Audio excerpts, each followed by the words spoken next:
En 2 Tesalonicenses 2:4, hablando de la apostasía del fin de los tiempos, San Pablo dice que el hombre del pecado va a sentarse él mismo en el templo de Dios, manifestándose a sí mismo que es Dios.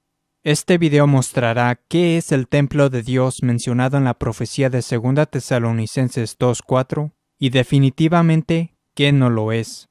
Las opiniones falsas sobre el tema se deben a los errores masivos en comprender las profecías del Nuevo Testamento, como también por adoptar teorías absurdas sobre el fin de los tiempos y otros errores doctrinales significativos. Este asunto es de suma importancia. En primer lugar, el templo de Dios en la profecía de 2 Tesalonicenses 2:4 ciertamente no es la reconstrucción del templo de Jerusalén, ni tampoco la de un templo judío, pues ese no sería para nada el templo de Dios. Tristemente, muchos protestantes e incluso algunas personas descarriadas que reclaman ser católicas han adoptado la posición de que el hombre del pecado va a sentarse en un templo reconstruido de Jerusalén. Pero esa posición es evidentemente falsa, ilógica y no bíblica.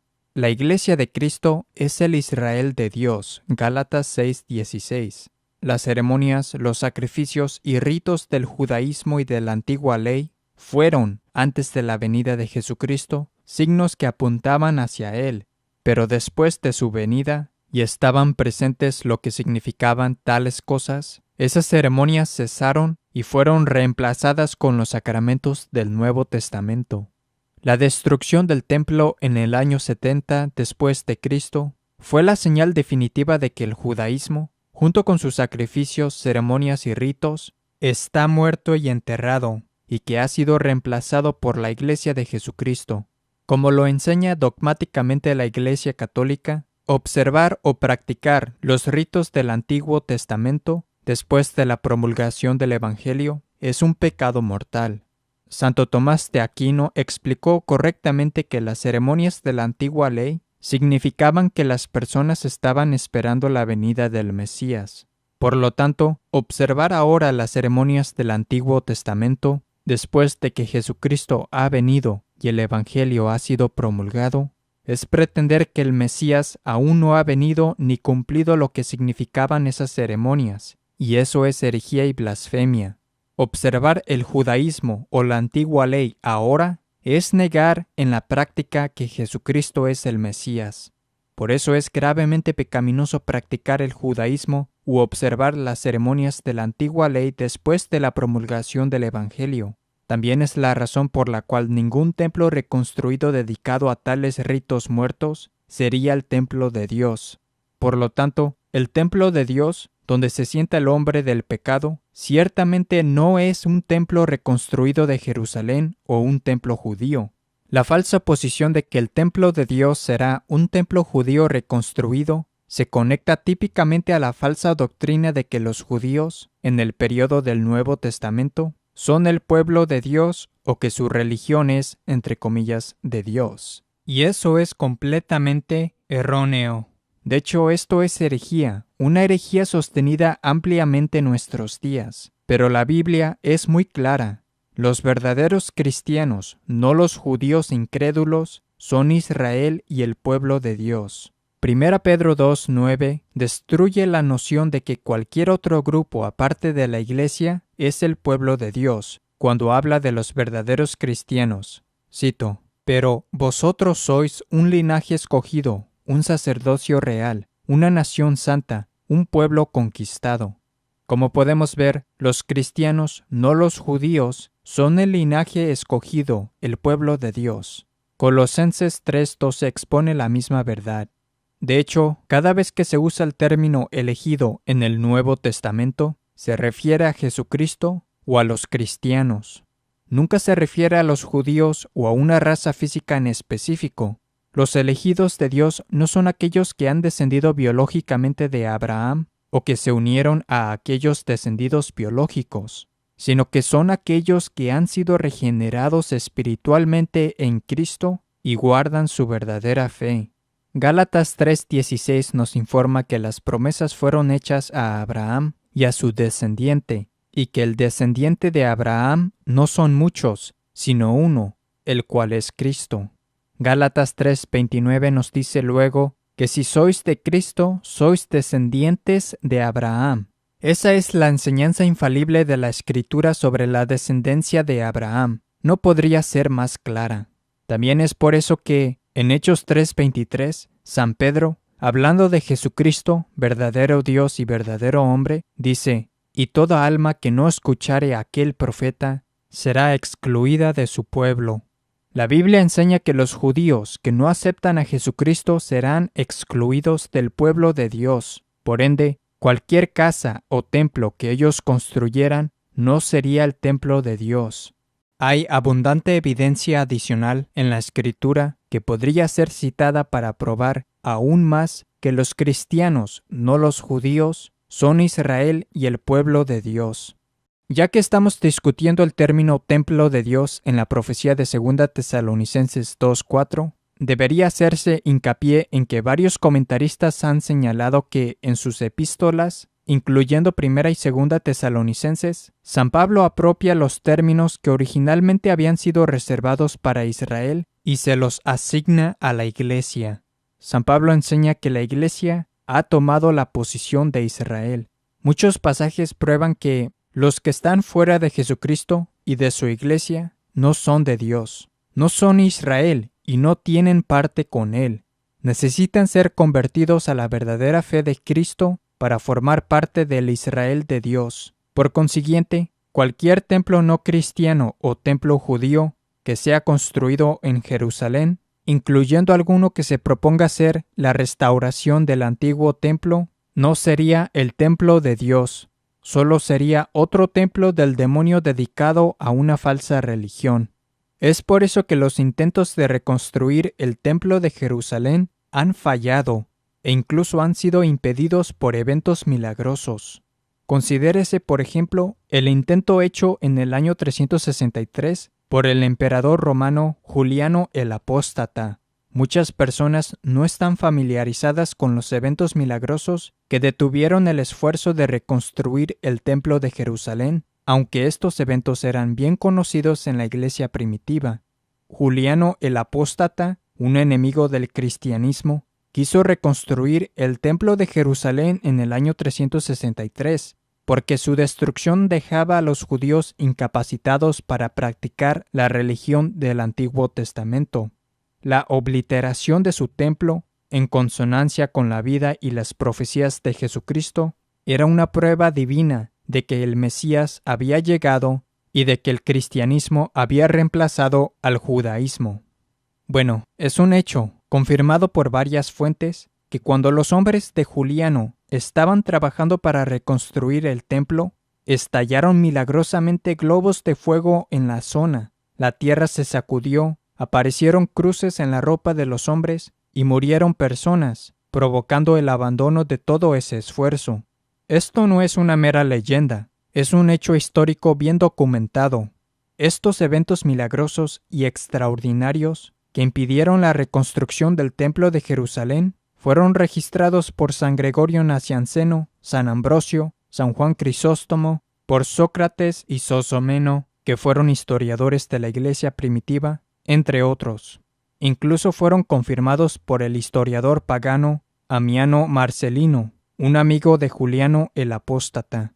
Él declaró: repentinamente formidable erupción de globos de fuego, que brotaron uno tras otro de los mismos cimientos del edificio, o sea, el templo. Hizo el paraje inaccesible a los trabajadores, después de haber perecido muchos de ellos. Y renovándose el prodigio del fuego, siempre que volvían al trabajo, fue necesario renunciar a la empresa. Estos eventos extraordinarios que detuvieron la construcción del templo fueron muy bien documentados, tanto que San Ambrosio los usó como argumento en su carta al emperador Graciano en 380. Él no hubiera hecho eso si no hubiese tenido hechos bien establecidos. Los eventos milagrosos por los cuales Dios intervino para impedir la reconstrucción del Templo de Jerusalén son otra señal poderosa de que el Templo de Dios del Nuevo Testamento, en la profecía del fin de los tiempos, no es una reconstrucción del Templo de Jerusalén. Incluso si uno otorgara, para el bien del argumento, que Dios permitiera que se completara una estructura que pretendiera ser una restauración del Templo de Jerusalén, los hechos que hemos cubierto demuestran que tal estructura no sería ciertamente el templo de Dios, sino el templo de una falsa religión. Es por eso que en el siglo IV San Juan Crisóstomo, doctor de la Iglesia, describió correctamente a las sinagogas judías en el periodo del Nuevo Testamento no como casas de Dios, sino como alojamientos de demonios. Él consideraba las sinagogas como siendo casas de demonios y dijo que merecen menos honores que una taberna.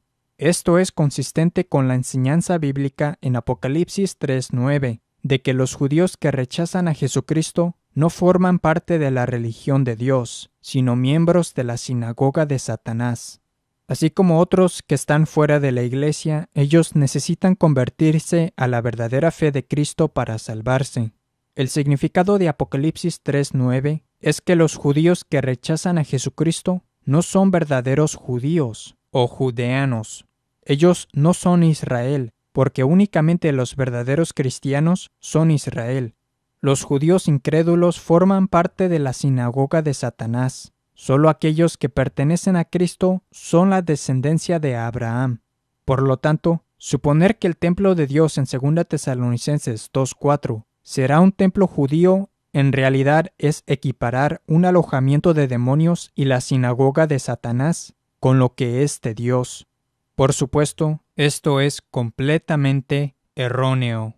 Otra prueba de que el templo de Dios mencionado en 2 Tesalonicenses 2:4 no tiene nada que ver con el judaísmo se halla al considerar el significado de templo de Dios en las epístolas de San Pablo. Incluso cuando el templo de Jerusalén todavía estaba en pie, San Pablo les dejó claro a los corintios que los cristianos habían reemplazado el templo de Jerusalén por el templo de Dios. Por ejemplo, ¿no sabéis acaso que sois templo de Dios? Porque santo es el templo de Dios que sois vosotros. 1 Corintios 3, 16-17. ¿Y qué concordia entre Cristo y Belial? ¿O qué comunión puede tener el que cree con el que no cree? ¿Y qué transacción entre el templo de Dios y los ídolos? Pues templo del Dios vivo somos nosotros. 2 Corintios 6, 15-16. Según el Nuevo Testamento, los verdaderos cristianos son el templo de Dios. La Iglesia de Cristo ha heredado la posición de Israel y reemplazó el templo del Antiguo Testamento, que fue destruido hace casi 2000 años como una señal divina del traslado de todas las cosas del judaísmo del Antiguo Testamento a la Iglesia de Cristo. De hecho, la frase templo de Dios es usada por San Pablo 4 veces, además de la de 2 Tesalonicenses 2:4. En cada caso, él se refiere a la Iglesia.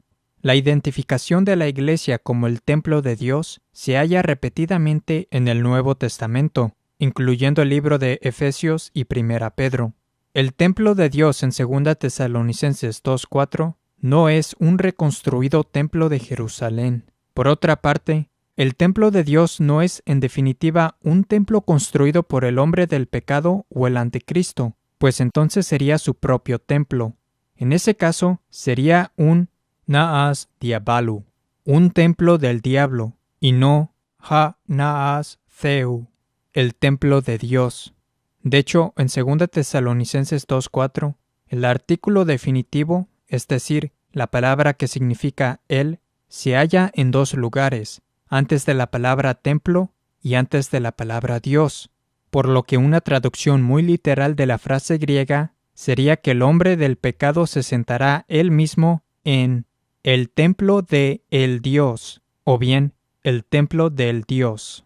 Por tanto, el templo referido en la profecía, que es el templo del Dios, no es un templo construido por el hombre del pecado o el anticristo. No, el templo de Dios se refiere a la Iglesia de Jesucristo.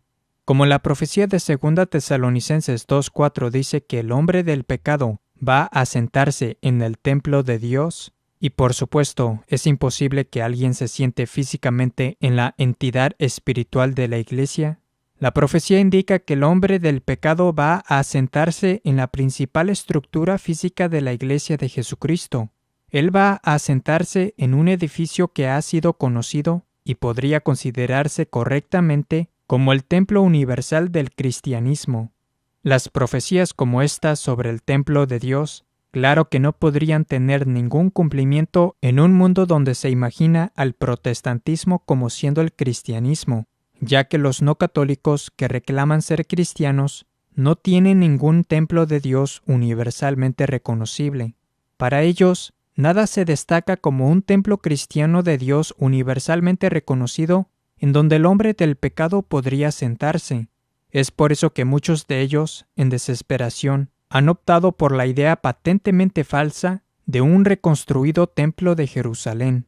Incluso muchos no católicos que rechazan la noción de que los judíos son el pueblo de Dios en el Nuevo Testamento, han adoptado la posición de un templo judío reconstruido que será el templo de la profecía, ya que ellos se dan cuenta que la profecía se refiere al hombre del pecado sentado en una estructura física que sea identificada como el templo de Dios, y que no hay nada de lo que posiblemente pueda considerarse como el templo universal de Dios en el entre comillas cristianismo no católico. Sus opiniones erróneas sobre qué podría significar el templo de Dios conduce a teorías absurdas de la reconstrucción del templo judío y del restablecimiento de ritos judíos muertos, que ellos creen deben ocurrir para que se cumplan las profecías de los tiempos finales. Sin embargo, lo que la profecía sobre el hombre del pecado sentado en el templo de Dios debería dejarles claro es que el protestantismo no es verdadero cristianismo, ya que en el verdadero cristianismo existe un templo universalmente reconocido. El templo universalmente reconocido en el verdadero cristianismo es el Vaticano en Roma, y más específicamente es la Basílica de San Pedro en el Vaticano. La Basílica de San Pedro es el templo de Dios, como veremos. Este templo fue construido en el mismo lugar donde San Pedro, el primer papa, fue enterrado. La construcción de este templo sobre el mismo San Pedro nos sirve, por tanto, como un símbolo conforme para la Iglesia, pues Jesús fundó la Iglesia Universal sobre San Pedro. Él identificó a San Pedro como la piedra. Él le dio las llaves del reino de los cielos y Él le dejó encargado su rebaño. Entonces, así como Jesucristo construyó su Iglesia Universal sobre San Pedro, fue oportuno que el templo y la estructura física más prominente en esa iglesia, la Basílica de San Pedro, también fuera construida sobre el mismo San Pedro, esto es, directamente sobre su tumba. De hecho, piénsese de esta manera. La Escritura enseña que la Iglesia de Dios es igual al templo de Dios. Bien, la Escritura también enseña que la Iglesia de Dios fue construida sobre San Pedro. De ahí se sigue, por ende, que el templo de Dios también sería construido sobre San Pedro. Y eso es exactamente lo que ocurrió con la Basílica de San Pedro, que fue construida justo encima de la tumba de San Pedro. Esa es otra indicación de que la Basílica de San Pedro es el templo de Dios mencionado en la profecía de San Pablo. Y como lo han demostrado nuestros videos, incluyendo Babilonia ha caído, en nuestros mismos días hemos visto el increíble cumplimiento de las profecías apocalípticas sobre Babilonia y la bestia en el mismísimo lugar de aquel templo, la Basílica de San Pedro. Ahora, antes de que cubramos el resto de la evidencia de que la Basílica de San Pedro es el templo de Dios mencionado en la profecía de 2 Tesalonicenses 2:4, considérese esto. El 23 de diciembre de 1929, el Papa Pío XI publicó su encíclica Quinquagesimo Ante. Esta encíclica menciona y celebra los pactos de Letrán de 1929. Como lo explica nuestro material, los pactos de Letrán, firmados el 11 de febrero de 1929, crearon el Estado de la Ciudad del Vaticano, que otorgó a los reclamantes al papado un nuevo modo de reinado en Roma, que es el reino romano del fin de los tiempos profetizado en el Apocalipsis. Los 7 reyes sacerdotes del Estado de la Ciudad del Vaticano, empezando con el Papa Pío XI, claramente son los 7 reyes romanos mencionados en la profecía apocalíptica.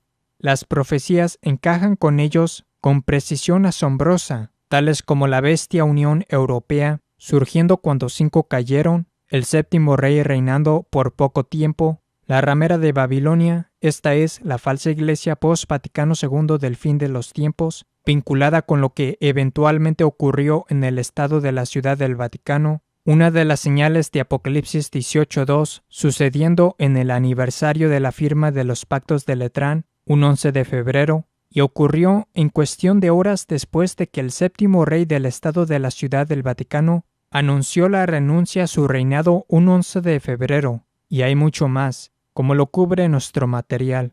De hecho, es muy interesante que el Papa Pío XI, el primero de los 7 reyes, no solo recibiera su reinado el 11 de febrero de 1929, sino que además el 11 de febrero de ese año era un lunes, y el antipapa Benedicto XVI, el séptimo rey, anunció su retiro el 11 de febrero de 2013, un lunes. Y el hombre después de los 7 reyes romanos, el antipapa Francisco, no solo no es un sacerdote válidamente ordenado, habiendo sido ordenado con el nuevo rito inválido de la ordenación, y por lo tanto no pudiendo ser un rey sacerdote de la monarquía sacerdotal del Estado de la Ciudad del Vaticano, sino que también rechaza abiertamente todos los aspectos del reinado, indicando que los 7 reyes del Estado de la Ciudad del Vaticano desde el Papa Pío XI hasta el antipapa Benedicto XVI fueron, en efecto, los 7 reyes romanos de la profecía. Entonces, en el mismo año en que se creó el Estado de la Ciudad del Vaticano, y en un documento que discute este nuevo reino en Roma, el Papa Pío XI dice lo siguiente acerca de la Basílica de San Pedro en el Vaticano. Cito: «Una gran multitud se reunió en los sagrados recintos petrinos el 1 de diciembre, que probablemente nunca hemos visto al más amplio templo tan lleno». El Papa Pío XI, el primer rey del Estado de la Ciudad del Vaticano, se refiere a la Basílica de San Pedro como el más amplio templo.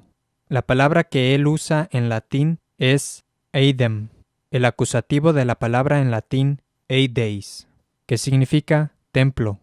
De hecho, eideis es una palabra que podría ser usada para traducir al latín la palabra griega naas.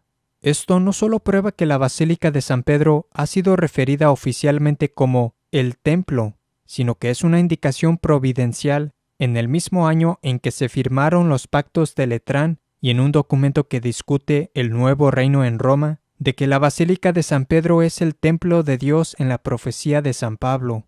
Es por eso que, en nuestros días, las profecías apocalípticas se han cumplido en ese mismo lugar. Por ejemplo, Apocalipsis 18:2 profetiza que Babilonia la Grande caerá y se hará la prisión de toda ave y bestia inmunda. Como lo demostró nuestro video, esa parte de la profecía se cumplió sorprendentemente en el Vaticano el 8 de diciembre de 2015. En ese día, la secta del Vaticano II realizó un espectáculo de luces llamado Fiat Lux en el cincuentenario de la finalización del Vaticano II. Durante este espectáculo de luces, se proyectaron en la Basílica de San Pedro imágenes y sonidos de todo tipo de aves y bestias inmundas, correspondiendo exactamente a la profecía en Apocalipsis 18:2 acerca de cómo Babilonia la Grande se hizo prisión de toda ave y bestia inmunda.